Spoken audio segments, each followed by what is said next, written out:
And so here's our senior insider extraordinaire, Adrian Wojnarowski, with the latest on that. Woj, the Knicks fans are screaming. When are they getting Jalen Brunson back? Greeny, I'm told that it's increasingly unlikely that the Knicks will have Jalen Brunson back for the last two games of this West Coast road trip.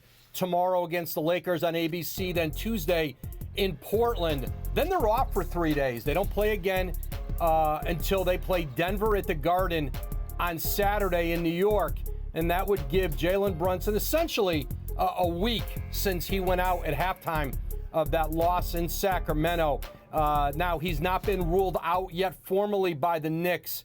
But again, I think the chance to give Jalen Brunson and that foot some rest, that may be how the Knicks go here over the next 48 hours and then see what that rest does as they get closer to the beginning of a homestand in New York on Saturday. Brunson's been their best player this season, a player who may do something. We see about one a year, a player who doesn't make the All-Star team but is named and voted an All-NBA player. Pascal Siakam did it last year, Jimmy Butler 2 years ago, and Jalen Brunson may be that player in the NBA this year.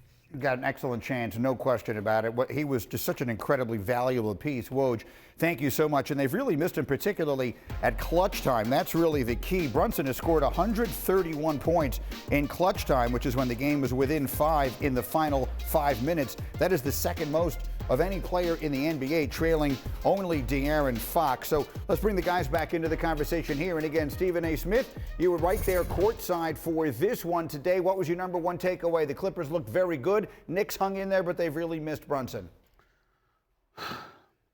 Well, my number one takeaway from it is that Kawhi Leonard is great. We all know this. And this brother is just so smooth. He's unfazed by anything.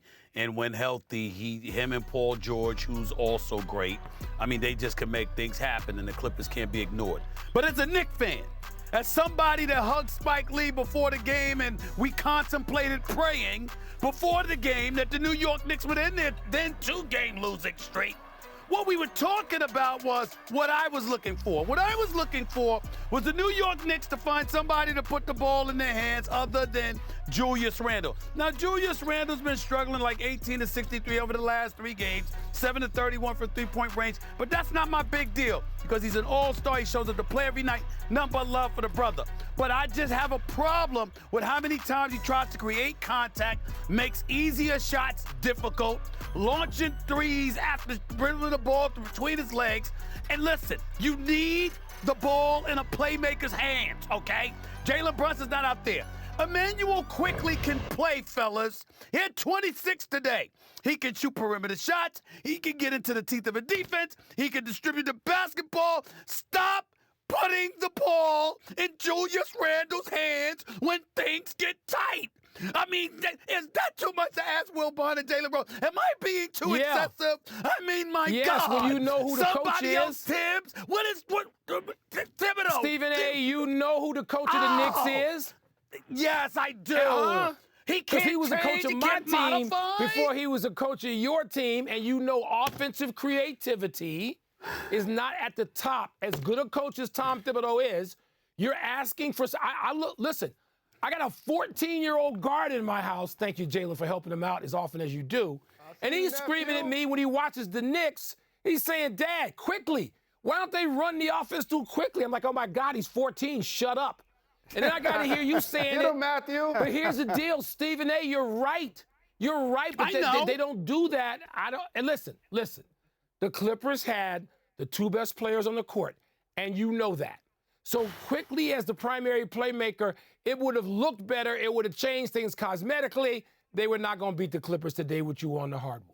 Meantime, Jalen Rose, let me ask you about those Clippers. With Kawhi Leonard, who is now clearly picking up steam, I just gave the numbers, and George, and a deeper team than I think most people know, and an elite coach in most people's estimation in Ty Lue. What are we looking at in the Clippers as we get set for the playoffs? So the Clippers are going to be a problem in the playoffs, and Stephen A., you saw it firsthand. Kawhi Leonard has arguably been the best player in the entire league the last 30 days. They have depth in particular on the perimeter. He's a two-way player. He's a champion, and he can be dominant in any series. The Clippers, as you mentioned, Greeny, are to be reckoned with. But I want to make a Knicks point as well. Stephen A., what do you mean don't put the ball in Julius Randle's hand in the clutch? I just saw you celebrate him make a game-winning shot dribbling with his right hand at Miami 4-3. What? As a matter of fact. Are you just going to do that for the national television audience and forget what I said? How he almost turned the ball over 3 times before he launched that three? That part, true. Yes, sir. But this is what I'm saying. This is why you love Jalen Brunson, though. He wasn't out there today. If Jalen Brunson was playing, Julius Randle will be getting the basketball as a secondary ball handler. Don't know this. More in positions to score, less positions to create. Be excited about your Knicks. Quickly now is getting confidence. You're going to get Brunson back, and Randle's been balling. You're going to be happy. You and Spike Lee are going to be happy. I told you stop doing that. First of all, I don't mean that I don't want Julius Randle to touch the ball. I mean I don't want him playmaking. Catch and shoot. Get your big butt in the block, make something happen, or give it to a decision maker, okay? And if you Tibbs, stop putting him in a position where you asking him to be like a point forward. That ain't Julius Randle. It has to stop. They better not lose in the first round. They better not lose in the first round, especially the Donovan Mitchell. They better not lose in the first round.